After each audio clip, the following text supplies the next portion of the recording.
Hello and welcome to this video. In this video we're going to start the topic of electricity. So the idea for this video is to hopefully just recap some of the things that you would have already known from GCSE, like the definitions and how electricity behaves in both series and parallel circuits. And then hopefully as videos progress we'll slowly build on all of this information and try and get a better idea of how electric circuits actually function. So let's start with our most important things. We need to know the definitions of what is a current. So if we look at currents, how would we define exactly what a current is? So current we can define as the rate of flow of charge. Okay, the rate of flow of charge. This is because we have the equation that the current is the charge that is transferred per second. Okay, so if you wanted to also refer to this as the charge transferred per second, you could also do that, or the charge transferred per unit time would also be correct. Okay, this word rate is going to come up a lot. The rate just means per time. So for example, if you were to think back to speed equals distance over time, a definition of speed would be the rate of distance traveled.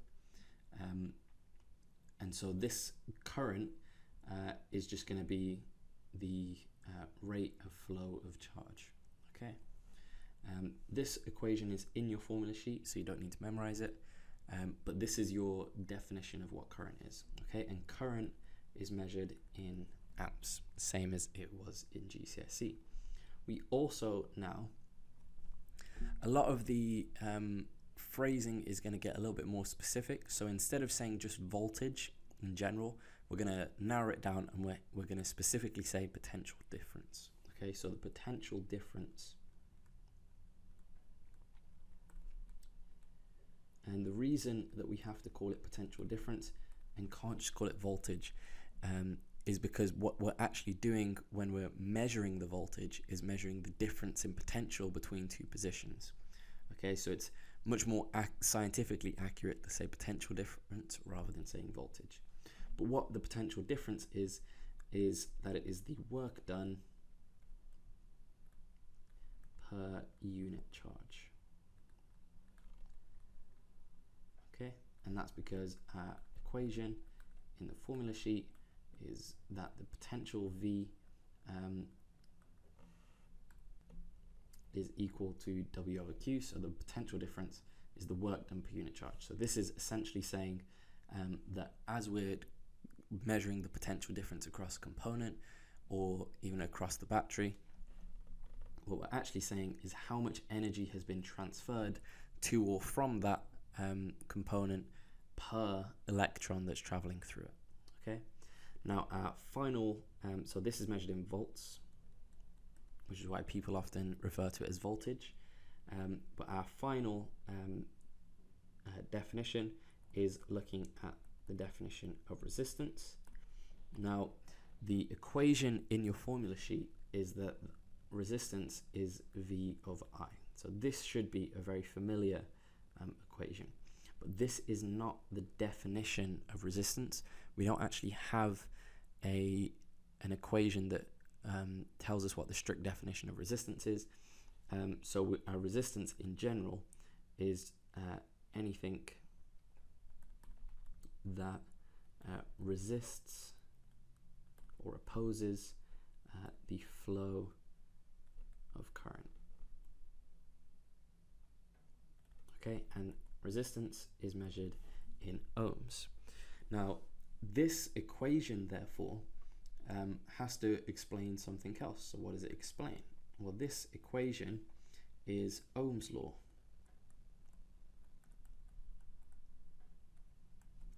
Okay, so R is equal to V over I. This is the equation for Ohm's law. Now, Ohm's law states that the resistance is, so let me write this out fully. So resistance is directly proportional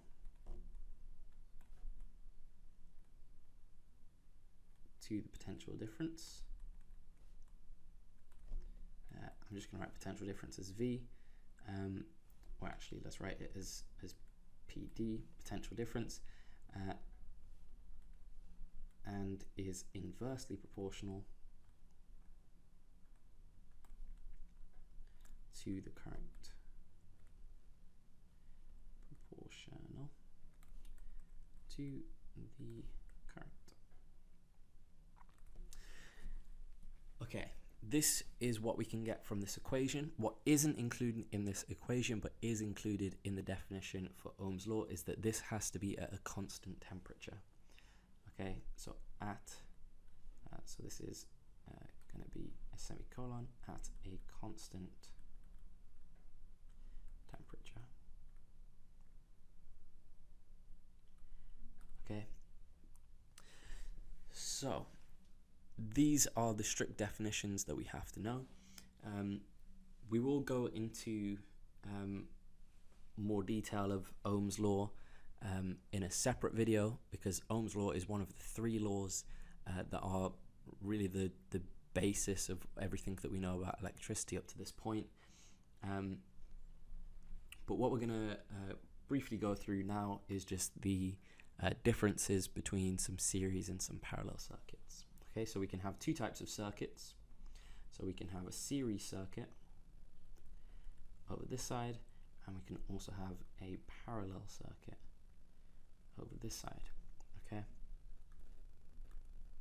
so a series circuit might look something like this, where we have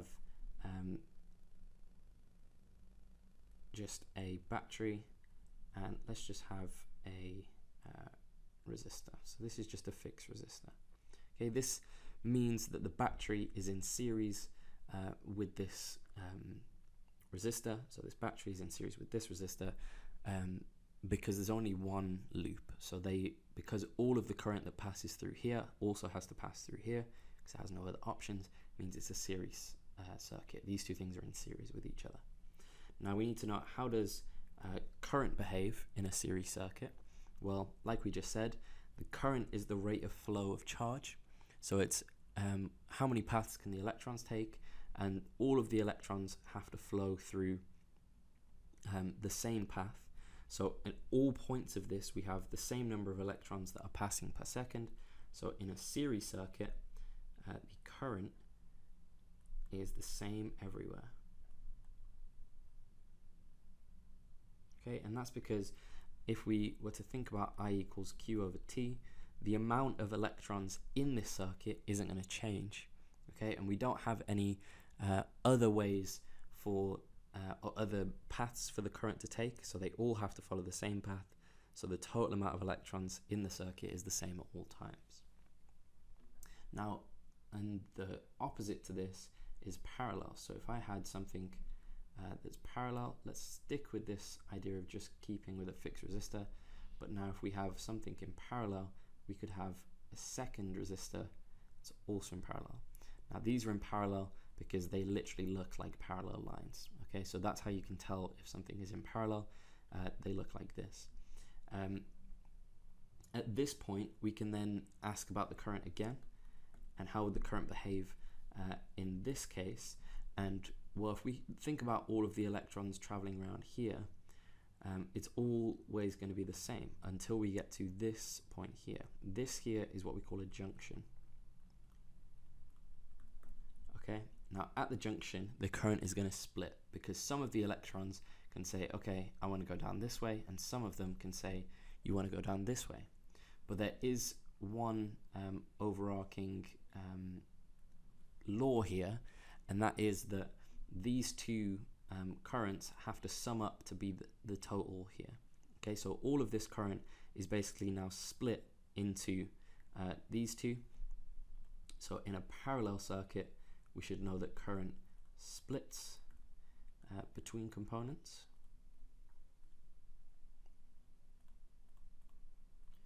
And as an extra hint, when we come to do calculations, you'll find that the current is going to split dependent on the resistance. Okay, because if we have something that has a path with much less resistance than the other, then you're going to find that more current is going to travel down the path with less resistance. Okay, that's purely because we can think about it mathematically in terms of Ohm's law and say that the current and the resistance are inversely proportional. So where I have a really high resistance, I'm going to have a really low current. Or you could think about it in terms of saying that if you have electrons here, they basically have the choice of whether they can go down an easy route or a hard route. And it's kind of like if you're going to exit a room, are you going to walk through the door or are you going to try and walk through the wall? Like, you're obviously going to choose the door. They're obviously going to choose the one with less resistance. Okay. Now, the other one is looking at potential difference. So if we have some EMF across this battery here, the total sum of the potential difference across here has to be equal to the EMF. Okay, so the in series, it might be better to draw a second resistor, because we know in this case all of this EMF has to be dissipated over whatever's in the circuit. In this case we only have one thing, so all of the EMF is going to go over this. If we change this slightly and instead of just having one thing, we have let's have two resistors. Okay, that means that this potential is going to get split across these two resistors. That's because we can think of the battery as almost like a charging station. For the electrons, they're going to come into the charging station, they basically get zapped full of electrical energy. Then as they travel around, when they go into a resistor, they basically collide with all of the material, the ions inside, and they lose some of that energy. And that's why we have this idea of potential difference, because the total amount of energy that's coming in at this point is going to be bigger than the amount of energy we get here. So we can measure the potential difference between these 2 points, and it will tell us the amount of energy that's been dissipated inside this resistor. Anything that doesn't collide is then going to have to travel through and collide in here, because we have to conserve energy. So any amount of energy that comes in has to be given out. And so we'll find that when we have potential differences, so the PD is split between components.